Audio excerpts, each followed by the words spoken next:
What's going on, everybody? Welcome to the 5 Point Play podcast, the Die Hard Duke Basketball Fans podcast. It's an Encore edition. We've had a few of those lately, but Coach P was at EYBL, Scout P. You know what I'm saying?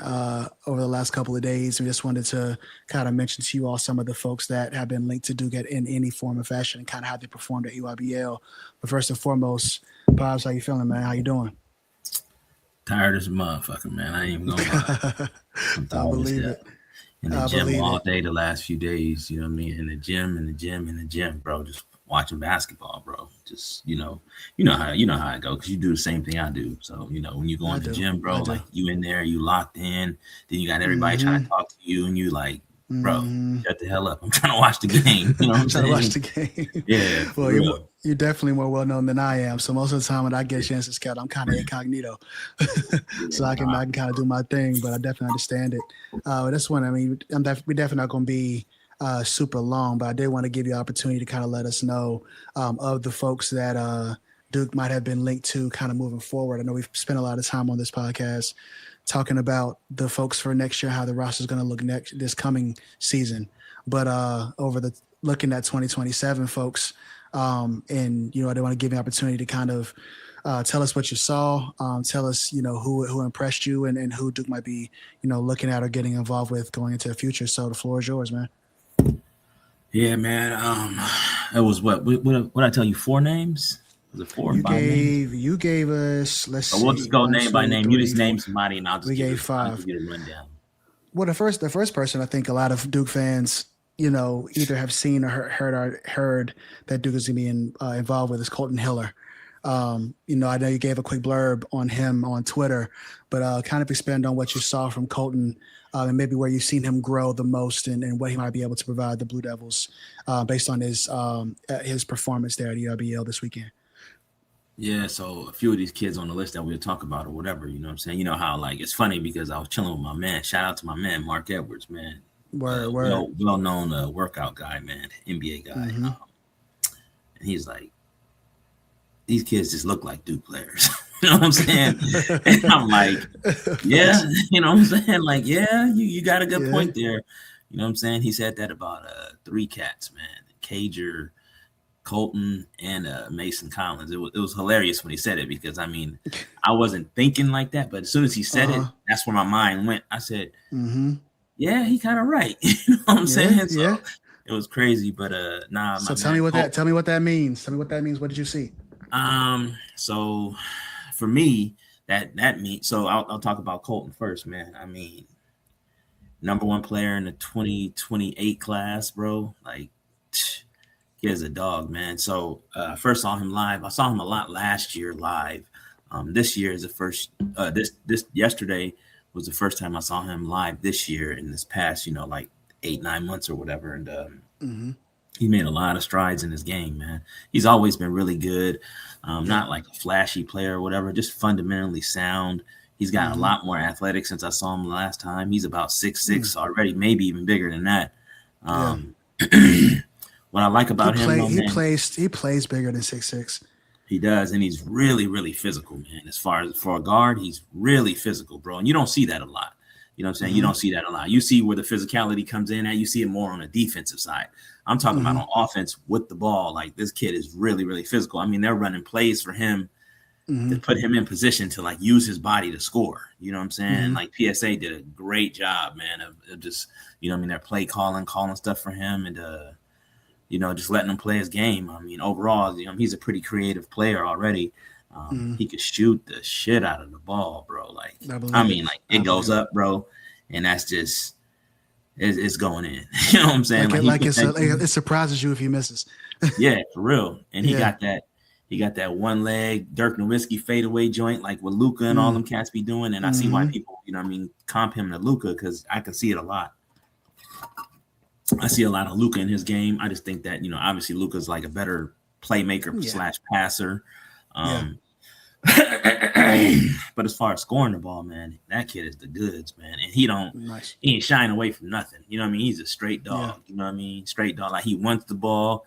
He gonna punish you. He gonna tell you about it. You know what I'm saying? Like, he was putting the ball on the floor, crossing people up, step back 3. you know, in the mid post, bro, getting the ball, using his body, just, you know what I mean, going so tall that he's going to shoot right over you. You know what I mean? He doesn't have the quickest release, but it's high.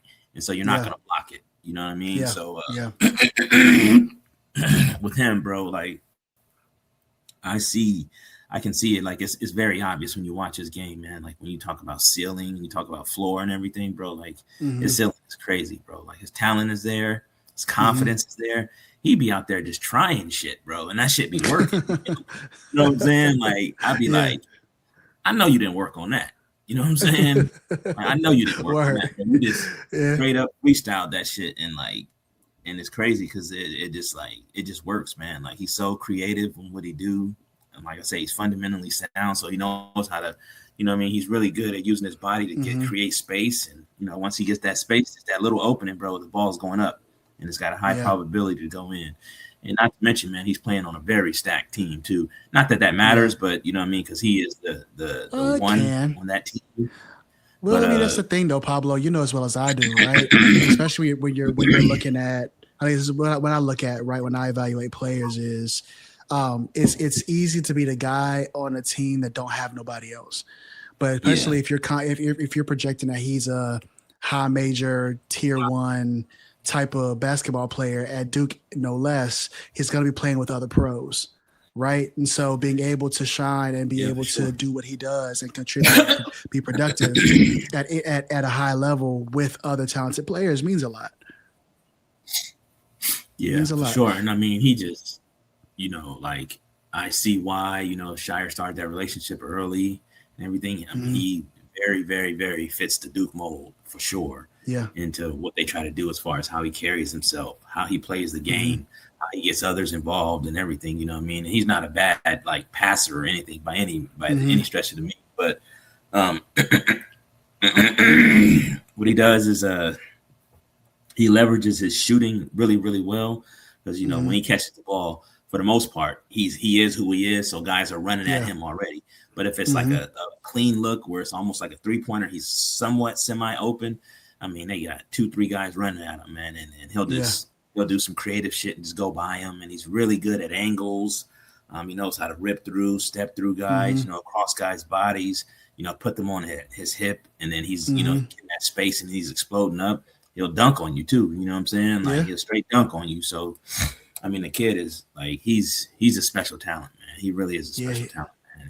He wasn't doing that last year. He wasn't putting people on a poster like that as much last year. But with what you said, his athleticism is taking a step. How about his defense? I mean, AAU grassroots is good, but it's not great as far as team defense typically goes. Yeah. A lot of times you're kind of there to showcase to a certain extent. But do you see any defensive fundamentals? Yeah, so on defense, he's solid, man. He's really solid. I noticed that he had really, really strong hands. You know what I'm saying? If he all pause, if he got his hand on the ball, you know what I'm saying, all pause, you know what I'm saying, he's normally knocking it away or he's going to rip it away from you. He does a really good job of that. So their team is, like I said, their team is stacked. They got a really good defensive team. So a lot of the stuff, you know what I'm saying, you can see some stuff kind of getting covered up here and there, but he does a great job of, you know what I mean, keeping his man in front of him. It's not the fleetest of foot, but you know what I mean, he's smart. He uses his brain. You know what I'm saying? He uses his brain to, you know what I mean, it beats you to the spot. You know, just different things. He's very good at anticipating your next move. So he can step in, take a charge maybe, or just chest you, you know what I mean, stand you up, you know what I mean, sit back down, guard you, you know what I mean? He does a good job of that. And he does a good job of sending his man to their big Joel Patrick, who's a monster, straight monster. But I'll talk about him later too. So that's my Colton Hiller take, man. And I think he's a 2028 kid, so you know we gotta wait a couple years. And I think that he's good enough, man. Like right now, he could play at Duke. Okay. You know, he's got 2 more years. He's got 2 more years of high school. He could play at Duke right now. Yeah. That's how good he is, bro. He's that good. That's real rap. Yeah. He is very, very good, bro. One of the primary matchups I think got a lot of attention earlier this weekend was his matchup against Cager. And so, you know, and I saw that Cager had a pretty good game against him. haven't seen much. Actually, I heard that he did pretty well today as well. What are your impressions on Cager? I know for me, right, I have been cautiously optimistic when it comes to Cager, partially because a lot of, the general discourse because of the family he's in is that, here comes another Knipple, as if Khan is not one of one, right? Yeah. And so I think I was very I didn't want to put the kind of pressure on him from even myself contribute to that, because I know a lot of times when you live in a household like that can be a lot of pressure. But what did you see from Cager, whether it be today or kind of in the throes of his development? Now that we're hearing that Duke might be involved. I don't know if people know that game against Colton and them. Cager and them won. Yeah, they got to win. They won that game. You know what I mean? And he went crazy hitting 6 threes. But I know, so the thing that stood out to me the most when I first saw him, bro, he is probably 6'10". He's huge. Okay, you know legit 6'10". Like legit. You know he's been growing, shit. dude. Yeah. He's been growing. He was like 6'8", 6'9" last year, right? Yeah, something like I think that. he was like 6'7" or something like that. I think the kid grew like 3 to 4 inches. Pause. You know what I'm saying? So I'm like, yo, but no. So his game is really, really similar to Khan's. The only difference is Khan is he was a lot more physical, and Khan got to the rim better than Cager. Cager, that's where I think his jump needs to be at, is getting to the rim, getting stronger, obviously, and getting to the rim. Because at 6'10", he's going to shoot over you.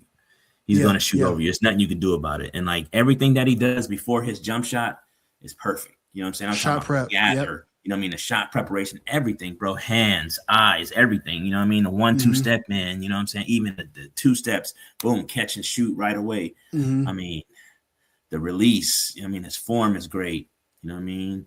Hand-eye coordination, everything is just perfect with that kid as far as shooting goes, man. And you know, he can definitely play at Duke for sure. Definitely play at Duke. He does have to take a step on the defensive end. He does have to do that. I think what he needs to do is he needs to leverage his height a little bit more and his length. You know what I mean? As far as like not playing so close to the man, you know what I mean? Maybe taking a couple steps off, because if you're 6'10", I don't have to be all up on you. I don't have to crowd you. You know what I'm saying? I can just reach my arm out, because he's got to have a long wingspan. At 6'10", I can reach my arm out, however long that is. I can contest the shot. You know what I'm saying? So I don't have to keep playing up on you. So I think he has some times where, you know what I mean, guys will blow by him just due to his positioning, because his feet aren't that fast either. He's going to have to get better defensively. But that's why, you know, you go to a school like Duke where defense is priority, you're going to learn. You know what I'm saying? Yeah. You want to play. On top of you know, and just like his brother, you know what I'm saying? I mean, that was a question mark, you know what I mean, for Khan. You know, that was a question mark. And guess what? He left Duke a very solid defender. You know what I'm saying? He's doing well in the NBA. So I mean, those are one of the reasons why you go to Duke. So I can see him. You know, I guess it was reported that Duke is actively recruiting him now. I guess you know, like he can play. He can play. He can definitely play, bro. You know what I'm saying? Another jumbo wing, 6'10", bro. Like you can't go wrong with that. You know what I'm saying? I wouldn't expect Khan Knipple out of him. I would expect Cager Knipple out of him if he was to commit to Duke. You know what I'm saying? And that's still good. You know what I'm saying? So. Yeah. Good. I mean, you know, it's interesting. I mean, a lot of times when it comes to the Duke fandom, so often we look for player comps, and I think that player comps can be good in certain respects, but really limiting in others, because, you know, I think guys can suffer, particularly when they are in the same family, by being compared to older siblings, other siblings when they play. And I don't want to put, and I don't, if it turns out, whether it be Duke or otherwise, right? Because I mean, the Knipple family is beloved amongst the Duke community. We want him to play like Cager and have his own development path. On the point of defensively, I think the other piece that, particularly when you're a 6'10" jumbo wing, the thing that I worry about is foul tendencies. Because when you're playing pressure defense in a scenario where you don't necessarily need to, and you're getting driven by or blown by, you start using your hands. And when your feet can't catch up. And I mean, did you find that he was more foul prone in that scenario, or did he just kind of get blown by and it kind of just was what it was? Nah, he wasn't really foul prone, bro. Like he just played a smart defensive game. And like when he would get blown by, you know what I mean, he would normally track the offensive player and, you know, get his hand up and make it hard for the offensive player, because he's so tall. You know, he would come from the whoa, that was crazy. I was about to say something wild. But anyway, listen, man. But, you know, he would track the ball, you know what I'm saying, track the defender. He'll come pause from the back, and then he'll block the shot, Yeah. or you know what I mean, Yeah. he'll make it he'll contest really hard and make it difficult for them, and then funnel them to the big man, and he got a lot of deflections too. You know what I mean? Yeah. So Yeah. I like him. You know what I'm saying? I like him a lot. I think the kid can play. I would like to see him be a little more aggressive. You know what I'm saying? And I'm Okay. talking about like as far as like going at your man, going to the rim or whatever. Because Mhm. if he's open, that motherfucker gone. He's pulling. He gonna He's put pulling. it up. You know what I'm saying? It's going Yeah. up. It's going up. There's no doubt about it. And it's got a high probability of going in, bro, just because Yeah. he shoots that well. You know what I mean? Yeah. So that's Okay. one of the things I think he needs to get better at. But at the same time, great prospect, bro. Great prospect. I Yeah. can definitely see him in a Duke uniform for sure. Whether he goes there or not, I don't know. Whether he goes there or not, I don't know. But Yeah. I would not mind seeing him in a Duke uniform. And he's 2027, right? Yes, sir.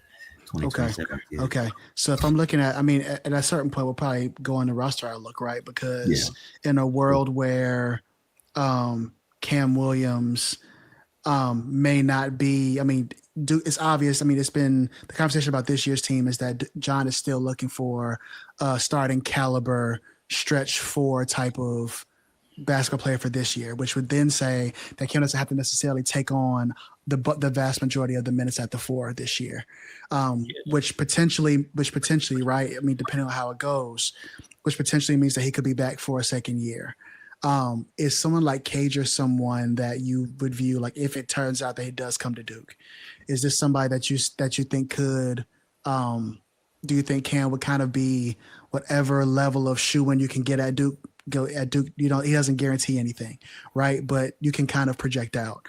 Is Cage the kind of person, if he develops over the course of the year, particularly defensively and being aggressive, putting the basketball on the floor, that would is he the kind of player that you would expect to give Cam Williams a run for that starting spot potentially, or would he definitely be kind of a potentially multi-year, high contributing multi-year type of player? No, I think that Cager is strictly a guard. You know what I mean? To 2-3. He's just not strong. 3 at 6'10". 3 at 6'10" is insane. Yeah, that is insane. But so I start to think about stuff like that, right? When I think about it, right? So I would say, okay, if you're 6'10" and you're playing the 4 at Duke, what are you gonna do when you have to guard Merez Johnson? Right. What are you gonna do when you have to guard, a guy like Armando Bacot or somebody like that? You food. You know what I'm saying? You food. So that's when I think about these comps and stuff, and people was like, "Oh, he's versatile." I'm like, he might be versatile. He might be 6'10", but he ain't no damn 4. You know what I'm saying? Because I might weigh more than him. You know what I mean? And he's not a skinny kid. He's not that skinny, but he's not strong, bro. He's not strong. Yeah. You know what I'm saying? There's no much more finesse. Yeah, way more finesse. You know what I'm saying? Than strength or anything. So I wouldn't even. There's no way he'd give Cam a run for that spot. No way. Yeah, and he's not. He's not a person that these are teenagers, right? They're gonna grow and develop into their bodies, and all the weight room and all that stuff is all gonna make a difference. Okay, so cool. So I guess the next person on our list that we want to talk about is Mason Collins. I think was the next person you had on your list. Tell us about Mason Collins. Give us like a quick snapshot of him for those that haven't heard about him and what you might have seen this weekend from him. Yeah, he's actually a 2028 kid. He played for CP3. Chris Paul was actually coaching that team. He plays with Chris Paul's son or whatever. And 6'6" guard. Another kid that looks like a Duke kid. You know what I'm saying? Looks like a Duke kid. His dad is actually Marty Collins, who played in the NBA. Dope. And this kid is good. You know what I mean? Athlete, really strong defender, shoot the hell out of the ball. Playmaker. I mean, he's just a really, really solid player, man. Like, it's nothing like, it's no flash or pizzazz with his game. He's just fundamentally killing your ass on the court. You know what I'm saying? Yeah. Like, he does everything. You know what I mean? Like, you overplay him, back cut, dunk. You know what I'm saying? Like, you leave him open, 3-pointer, bang. You know what I'm saying? Yeah. Shot fake you, one dribble pull up, mid range, bang. You know what I'm saying? Like, just it's simple stuff with him, bro. Like, he doesn't do anything flashy, bro. Anything flashy, but he really understands, and you can see the NBA influence in his game. You tell that his pops taught him some stuff. You know what I mean? He really understands, how to beat defenses. He really understands that. You know what I mean? Like simple stuff like like I said, off of a shot fake. You know what I mean? The way he's stepping through, his footwork is clean as hell. The kid is super, super intelligent, you know what I'm saying, on the court, makes the right plays, you know what I mean? Limited turnovers, bro. He hardly ever turns the ball over. Competitive as hell. And his body, he's got a good body, you know what I mean, for a 2028 kid. You know what I mean? He's not like a skinny kid. He's a 6'6" and got some shit to him. You know what I mean? Got some muscles to him. So he ain't getting pushed around out there. Like I said, his feet are really, really fast. So he's able to stay in front of anybody. You know what I mean? Competitive as hell. He's a dog. He fits, man. Totally a Duke guard, like straight up a Duke guard. You know what I mean? That's dope. To me, he's like a cross of what was the name? Matt Jones? Was it Matt Jones? Matt Jones, right? Yep. He's a cross of Matt Jones, but way more athletic, like a Matt Jones and a Grayson Allen mix. You know what I'm saying? Okay. That's a weird mix, but you know what I mean? He does a lot of good things on the court, bro. Like a lot of just a really fundamental, like high IQ, intelligent guard, bro. Yeah. Really, really good. Yeah. I mean, speaking of high IQ intelligent guards, I had the opportunity when I scouted John Wall this past December, and I saw Beckham Black play in person. And that, talk about high IQ, he was one of the guys where I'm like, okay, he's one of them ones as far as being a point guard. 6'6". I mean, both of them are big guards. Now that I think about it, because Beckham is. He not 6'2". He looked like he was about 6'4", 6'5". He looked like he was something like that. Yeah. And so he got really, really broad. My fault. I'll let you finish. No, go ahead. No, please go ahead. No, just watching him, man, like just really broad shoulders, man. And honestly, bro, like I don't know the level of involvement that Duke is, you know what I'm saying, with this kid, or if they even are. You know, I know that there's been some interest as far as Duke goes or whatever, but that kid's the goods. Bro, I'm talking about like for pure point guard play, he's the best in his class for sure. Sure. You know what I'm saying? I mean, the thing, like DH, like no bullshit. Like literally, this kid is about 2 plays ahead of everybody. No bullshit. You know what I'm saying? Like he just manipulates everything on the court, bro. Like he's literally it's so crazy, bro. Like I'm looking at this kid in the pick and roll, and I'm looking at different things, right? I'm looking at his eyes. I'm trying to see what he's seeing, right? He's manipulating the defense with his eyes, and he's not even passing. Like he'll look over this way, pass it a different way, or he'll just move the whole defense to the right, and then they'll run like a back cut or something, or like a shuffle cut or something, delivering a pinpoint pass. Like, I mean, this kid is, man, he's just on another level, bro. And his athleticism is crazy. Like, I didn't know this. The kid did a one-legged windmill. I was like, he got some bounce. He's got some bounce. I was like, hold on. I didn't know he had that shit to him. You know what I'm saying? Yeah. Because I haven't seen him since last year. I haven't seen a lot of these kids since last year. And so when he got the steal and a one-legged windmill, I was like, whoa. I was like, when he start doing that? You know what I'm saying? Like, I was like, yo, this is crazy. I do think with his game, I mean, he's a good defender too. He's a very, very good defender. I think the thing with him, I think he reaches a lot. He takes a lot of chances. He does take a lot of chances. But I think with him, the biggest, not concern, but I would say the biggest jump he needs to make it will be in his shooting. You know what I'm saying? Because everything else, like, I mean, he's like an extraordinary playmaker, bro. I mean, extraordinary playmaker. Like, he's making passes he's getting to the rim, bro. And instead of shooting the ball, he's throwing shit like underhand all the way to the other side of the court, pinpoint, three-pointer. I'm like, what the hell was that? You know what I'm saying? He's splitting the defenses, like, and he takes care of the ball too. You know, he hardly turns the ball over. He had some the first game I watched him, he had a couple turnovers that was kind of sloppy because he tried to split the defense, and then they stepped in and the thing about the EYBL too, man, they don't call no fucking fouls, bro. It's so physical. You know what I mean? They ain't calling no fouls, and so if you can get past that part, you'll be fine. You'll be fine. But nah, man, that kid he's awesome, man. He's a really good point guard. Now, it's the reason why he's got every offer, you know what I mean, in the United States. You know what I'm saying? Like, he can play, bro. He can play. No, he can play for real. And so, like, for me, what stood out to me for him is that he has such command, and not just in how he plays, but how he leads as well. He's a lot more vocal than your average high school basketball player from what I saw. And that I mean, as a point guard, as a lead guard, as a leader on a basketball team, you have to have that guy on the court if you're playing at a high level that's going to make sure everybody knows where they're supposed to be. Hold on 1 second, DH. Go ahead. Yo, what's up, bro? Yeah, bro. So where would I see go ahead and mute him up so he can have his phone conversation. But yeah, man, it's really important, y'all. Like, you know, when we talk about scouting is an art form. It's art mixed with science, and that a lot of folks that you'll see on the internet will talk about players but don't know how to scout them. And so these are the kinds of conversations that Pablo and I will have offline. But also in the course of time, like, you know, Pablo and I go way back, and, you know, one of the things that we both look at is how to dissect how a player is doing, what they're doing, so that you can kind of extrapolate out how they're going to perform in certain situations. And that's kind of like seeing what things are happening immediately, but also it takes some foresight, right? To be able to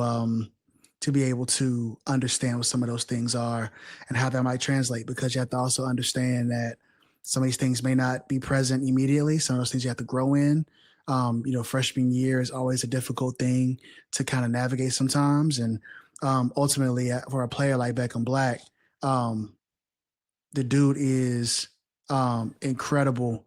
The dude is incredible. And, you know, as we're having these scouting conversations, these are the kinds of conversations that Pablo and I will have.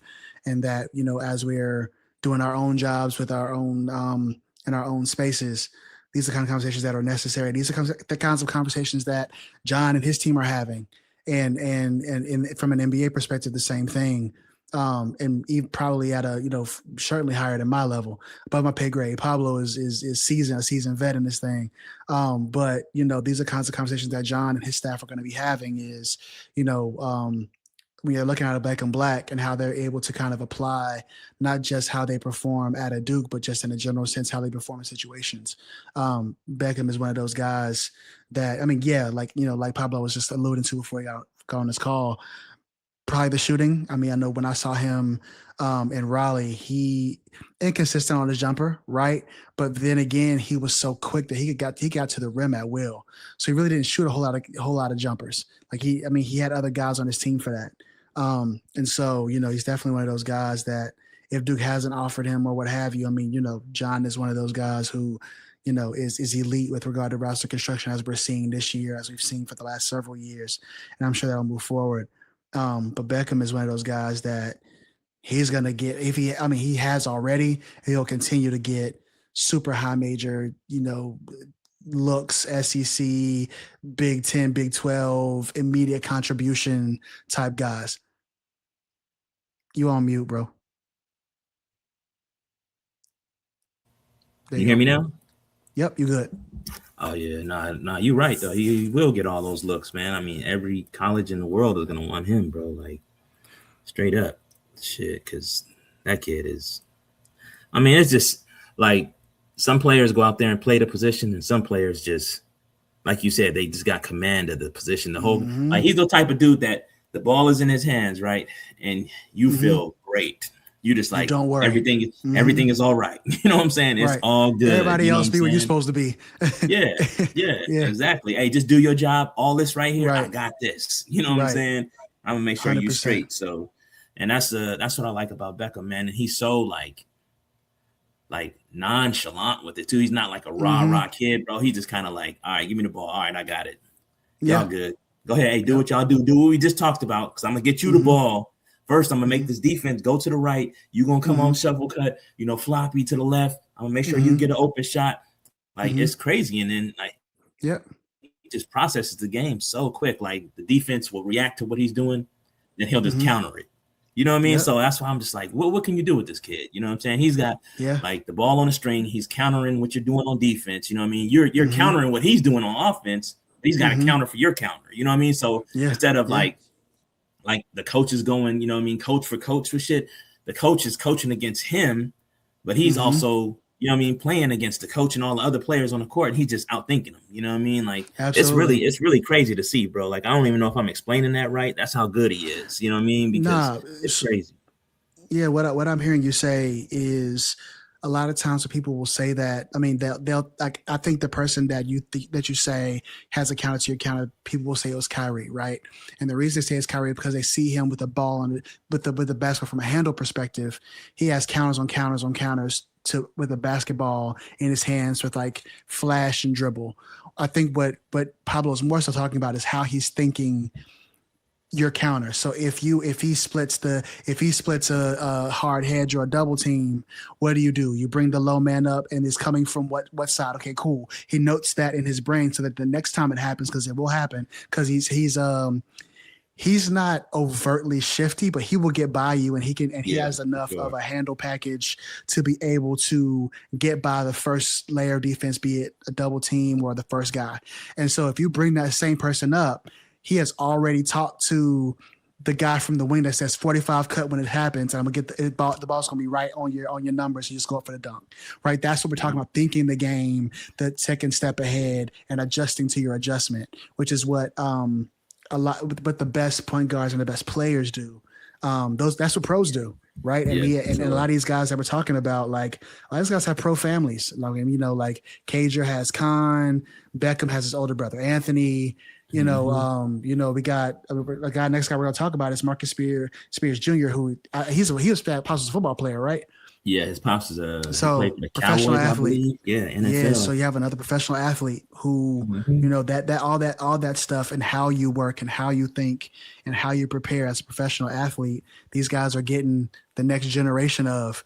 And so, talk to us really quickly about Marcus Spears Jr., what you saw from him. And I haven't heard a lot about Duke's involvement with Marcus Spears Jr., but talk to us about what he could bring to Duke.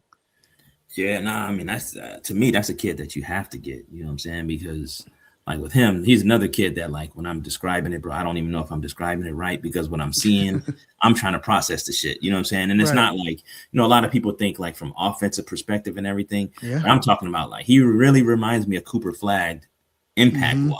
I mean, his imprint on the game is crazy, bro. Like I'm talking about everything that happens from the inbounds to the timeout. He has his imprint on the game, you know what I mean? Because his wingspan is crazy. He's a big kid, athletic, could run the floor. You know what I mean? He's making some great improvements in his game as far as his shooting and stuff go. His jumper was never broken, but now he's like, it's looking really, really solid. You know what I mean? He's catching the ball on the block. He's facing guys up. He's turning, facing them up, giving them a jab step and just shooting over them. He's a lefty, you know what I mean? And he's aggressive as hell. You know what I mean? He played basketball like a football player, but like with more finesse, you know what I'm saying? Yeah, so he's taking after his dad with that. He's obviously got his dad's genes, you know what I'm saying, as far as athletic ability and all that stuff. Yeah. But he's strong, you know what I'm saying? He ain't no bitch, bro. Like he gonna compete. He gonna go out there and compete. He will dunk on your ass. He's grabbing all the rebounds. He's playing defense. He's on the perimeter playing defense. He's switching. Yep. He's calling the switches, you know what I mean? He's telling everybody to drop, you know what I mean? He's telling them what to do, ice to pick and roll, whatever. He's telling everybody what to do. He's recovering, hard hedge, recover, you know what I mean? He's blocking shots, bro. Like this kid is really, really good, bro. Like, I mean, really, really good, bro. Yeah. So I was just like, damn, you know what I mean? I know Beckham is the number one point guard in 2027 class, and Marcus is actually the number one player in the 2027 class. So he is really, really good, bro. Like phenomenal player, bro. Like the shit he was doing out there. And the thing about it too, DH, it like none of this shit like looks amazing unless you know what amazing looks like. You know what I'm saying? Yeah. Like it looks so normal and so basic. But in the grand scheme of things, what he's doing is fucking your whole game plan up. You know what I'm saying? That's it. Your whole game plan up with just his presence out there, because he's out there like on some Malik Brown type shit, getting deflections, and like he's so big and long pause. Wingspan is crazy, you know what I'm saying? He's just disrupting so much stuff, man. Like, and he's on the offensive glass so crazy, bro. On the glass, he could put the ball on the floor. He's smart. He doesn't really turn the ball over like that. He's physical. You know what I mean? He likes, you know what I'm saying? He likes the physicality, you know what I'm saying? When guys try to body him up and stuff, he's got good footwork. I do think his feet need to get a little faster. That's about it. But other than that, man, like he's one of those guys where it's like it ain't too many holes in his game, bro. Like it's not too many holes in his game. And that's why I say like his impact is like like Cooper's impact. You know what I mean? Like as far as like on the defensive end, on the offensive end, everything's going through him on both sides of the ball. You know what I'm saying? His imprint is there, bro. He's like, yo, this is what they doing on defense. Okay, let me go disrupt it. Now I'm coming back. Give me the ball in the post. Boom, making my move. Unselfish as hell. I think that's not a downfall of his, but he's definitely a little too unselfish. You know what I'm saying? There's times where I feel like just take it to this guy. You know what I'm saying? And like don't even worry about passing this one. You know what I'm saying? But if he sees the right play, he'll make the right play. You know? So, but those kind of guys, but those kind of high ceiling. With those kind of high ceiling guys, though, Pablo, I'd much rather have a guy that may be too unselfish and teach him a little bit more about being more aggressive than the opposite, right? I feel like it's much easier to get a guy to transition from being make first to go get your own first, or in certain situations, as opposed to get one person that's always on go to try to be cerebral enough to see the other plays, because it's about ability, right? If you can't see it, you can't do it. And for a person who's that's so wired to go get their own first and foremost all the time, they don't have developed the ability to see what the play is, what the right play is. And for guys like Marcus, is that he has the ability to do that. And so he's college ready too, by the way. He's college ready right now. And he's 27, right? So he's 27, like 2027. Yeah, he's a 2027 kid, but he's definitely college ready, man. And CJ Rosser's in that class too, right? Yeah, he is. And I know that CJ Rosser has been the guy that a lot of people out of the high major, particularly ACC programs, even Duke for a long while. When Duke came to the Wall and all these other places, like they've been trying to talk to CJ. If you were Shire, right? Because they play similar positions, right? So they have a similar role. They do. I think CJ has made incredible strides defensively from what I've seen. Yeah. Because from what I've seen over the course of the year, would you rather have Marcus Spears Jr. or CJ Rosser today? I would take Marcus Spears Jr. for me and for what Duke likes to do. They're both awesome players. Think about 100%. CJ. I think CJ is a lot more. He's not a lot more, but he's a little more explosive as far as athletic wise than Marcus is. But Marcus can definitely get there, you know what I mean? And Marcus is no slouch on the athletic end, you know what I mean? So right. It is what it is. But I just think that impact wise, I think Marcus does a little more as far as the impact goes. So that's where I'm like, yeah, give me Marcus all day. You know what I'm saying? I feel you. Okay. Is there anybody else that you might have seen that wasn't on the list that like impressed you? Maybe it's somebody that's not necessarily from Duke that you might want to see Duke get involved with, or something like that impressed you over the course of the weekend. Shit, I could talk about this all night, bro. But so it's a 2027 wing out of New York that played for PSA Cardinals, Musa Kamasoko. Bro. Like. So when I say this, I don't know if people are going to know what I'm talking about. Some people are going to know what I'm talking about, but most people, you got to be from New York to know what I'm talking about, right? Not necessarily from New York to know what I'm talking about, but if you're from New York, you'll know what I'm talking about. Okay. You know somebody from the Bronx, if they're from the Bronx, right? You know this kid is from the Bronx. You know what I'm saying? He looked like he was about 6'7", long ass arms, bro. Athlete and a dog, bro. Like dog, bro, on both ends of the court, bro. Like he just got that nastiness to him on the court, bro. Like he just be like, yo, I got him, bro. You ain't scoring shit. You know what I'm saying? Like he just got that type of attitude, that type of mentality, bro. That he that dude, man. Like super nice. I think he's the number one player in New York City for the 2027 class. Is what I was told. I didn't really do no research on that, but I fell in love with him, man. Watching like first 5 minutes, man, I was like, damn. I was like, wait a minute. You know what I'm saying? I said, this cat is a dog. I knew he was a dog already, like heard of the cat, you know what I'm saying? But I never really saw him play. So when I saw him play, I was just like, damn. Like I'm like, let me go look at his offer sheet. You know what I'm saying? Like, who the hell is my boy? Call my boy Paris. Call my boy Paris. They call him Paris, apparently. Oh, yeah. That's his nickname. A dog, bro. I mean, Trying just to the see. dog. You know what I mean? Like he Yeah. talked New York, he walked New York, he played New York. You know what I'm Yeah. saying? Like he's straight. Yeah. Like because people from the Bronx is like mad proud, right? Most New Yorkers are proud Yeah. to be New Yorkers, right? Like I'm proud to be a 100%. New Yorker, right?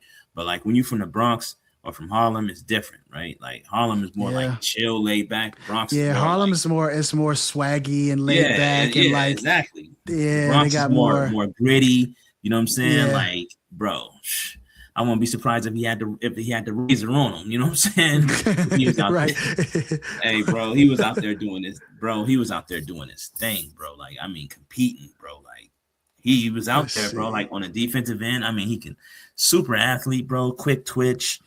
You know, he's Yep. off the floor like that. Boom. You know what I mean? He Dang. offensive rebound, boom, off the floor, going right back up. You know what I mean? Getting tip Dang. ins. Explosive. Wreaking havoc out there, man. Getting a lot of deflections, a lot of steals. He up in your face. You know what I mean? He's guarding you 94 feet. Like he was doing his thing, man. Like I love everything about him. The kick and shoot. What I like about him, though, bro, his mid-range game is deadly, bro. Mid-range game is deadly. They run like a fucking a horn set for him or whatever, and Okay. you get that ball on the elbow, get you on his Curtains. back, hit you with the shimmy, turn around, jumper, money, bro. You know what I mean? Or he catch and shoot in the mid-range is good. You know what I mean? He got really good shooting touch, bro. But he's a dog, bro. I think the only thing about him sometimes is that he plays a little too fast. He needs to slow down a little bit. But I think that's partially because nobody can keep up with him. You know what I mean? He's really end-to-end player, like fast, really fast end-to-end, bro. Really fast end-to-end. There reminds me a lot of Dame this year, right? Oh, Where yeah, like sometimes he just played way too fast for the moment. Definitely got a lot of Dame Sarr in him, but I think he got more shit to him as far as like putting the ball on the floor than Dame at this point. Yeah. Sure. So I was just being pure foot speed and end to end, sprint. I mean, one of the things that we saw from Dame this past year was that like he's gonna beat you down the floor, even if there's two guys ahead of him. He's gonna beat you down the floor. Now, what he does with it after that, it was a mixed bag. But it sounds like so right now it looks like his interest list is Cincinnati, Louisville, NC State, Penn State, Syracuse, NJIT, Sacred Heart, Fordham, Marist, Rhode Island, Youngstown State. I definitely would say. I mean, he sounds like, from everything that I've seen of him before this conversation, he's got offers from all these places. So that's his offer sheet. But I mean, high major guy with high major. I'm sure the Arkansas and the Kentucky. He's definitely a John Calipari type player. That's what I'm saying. Sure. Like, or like a Rick Pitino type dude, bro. Like St. John's type of fast, pesty, like old school Cincinnati Bob Huggins type player, bro. Like for sure. Yeah, 100%. 100%. And the last dude I'll talk about, because like I said, I got plenty of names. Is Joel Patrick, man, a 6'10" center out of New Jersey. He plays for the PSA Cardinals as well. They team, I guess they call them.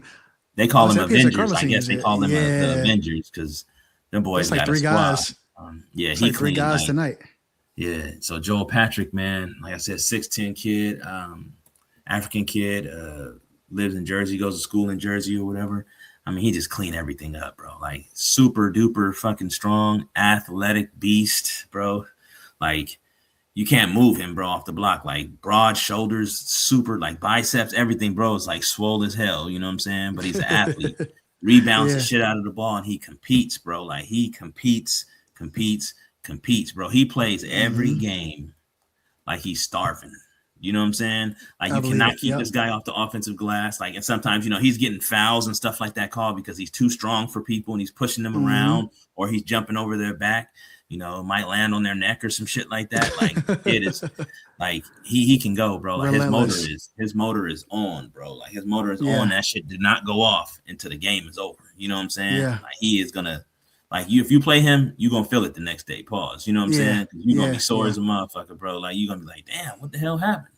Right. You know what I mean? Like because he's physical as shit, bro. Like long ass arms. You know what I mean? Like I said, he can jump like high as hell. He's blocking everything. You know what I'm saying? I think today, actually, I was told that when I wasn't watching him or whatever, I think he ended up getting a concussion. He fell wrong or something, got a concussion. Shoot. I got to check back in on him. Yeah.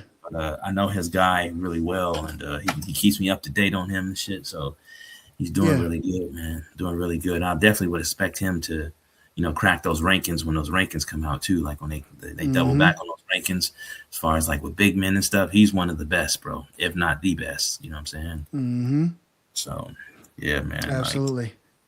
Yeah, those are some guys that's really caught my attention. And I'll talk about one more kid too, not at the EYBL, but kid at the he plays on the 3SSB circuit, the Adidas circuit, Compton Magic kid, man, 7'1" center. I think he's from Burkina Faso or Mali, one of the two. Jan Kamagate, looked at it, bro. Is one of them ones.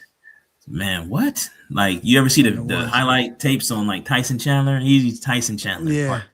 Yeah. Literally Tyson Chandler part 2, bro. I mean, this kid dunking on everybody. Like, I mean, 2-hand cock back, tearing the damn rim down, bro. Like 7'1", you know what I mean? Can handle the ball a little bit, taking off from the free throw line, dunking on people. Like, that's crazy. He's an animal, bro. Like a straight animal. Plays for the Compton Magic. Shout out to the Magic. Yeah, man. But those are the kids, man, that I just really wanted to show love to for the most part. You know what I'm saying? I'll probably do something later on where I just show love to all the kids that I watch. But for sure, man, shout out to PSA Cardinals, man. Like they got a hell of a team, man, and they got some dudes on their team. But like I say, with all those dudes on the team, you know what I'm saying, at the end of the day, when that ball goes up at the rim, you still got to get past that 6'10" monster, Joel Patrick, bro, because he's beating shit up. You know what I'm saying? He's sending shit to the stands, bro, like straight up. His blocks be crazy, you know what I'm saying? And the thing about him, too, what I like about his block shots, a lot of his block shots are kept in play. You know what I mean? He'll block his shot, keep it in play. He'll recover the ball. They're off to the races. You know what I'm saying? Like, the kid is he's hungry, man. He's hungry. Yeah. And that kid is definitely a high major big. He's already got like a college NBA ready body, bro. Like he's built. You know what I mean? So he's definitely gonna end up playing in NBA. You know what I mean? And anchoring somebody's defense, possibly to a championship. Who knows? You know what I'm saying? But yeah, that kid he's the goods, bro. So yeah, that was my list. It's interesting. Like, and I'll say this before we say our goodbyes for the evening, but I feel like back when COVID was a factor, right? There's a lot of conversation about how the classes were a little bit weaker because a lot of their development was stifled by the COVID years. Yeah. And then I feel like after those guys kind of came through, it seems like we're getting high level talent from these high school kids year after year after year. It feels like. Is that the sentiment that you're kind of getting, having been on the scouting tip for a while? I just feel like these next couple classes have guys that are like ceilings, like the same way that this past year had guys, like multiple guys that were immediate impact guys that you can absolutely see in an NBA uniform that, may not have even needed college if this was a different time. It feels like there's a lot of guys like that in the next couple of years as well. I think part of what I'm seeing too, bro, I think COVID allowed some of these guys to actually lock back in, you know what I'm saying, and understand that the game can be taken from you at any time. So they're like, hey, let me not take it for granted. Like, we got to work out at 4 a.m. Let me go work out in the morning. 4 a.m. Yeah. I think we're seeing kind of seeing some of that, you know what I'm saying? Because I think, last year and this year is probably going to see where the people who aren't dedicated, you see them kind of fall off, and you see the cream rising to the top. You know what I'm saying? Yeah. Pause. That was crazy. But like, I don't know, man. Like, I said to my boy yesterday too, man. I was like, where in the fuck did they get all these 7-footers at, bro? Like, these guys just coming, these kids, bro. Like, I'm like, what the I'm like really curious, bro. I'm like, are they giving these kids HGH or what are they doing, bro? Like, how do they have so many 7? Like, because you got teams that got like 2 and 3 7-footers on their team. I'm like, what in the fuck?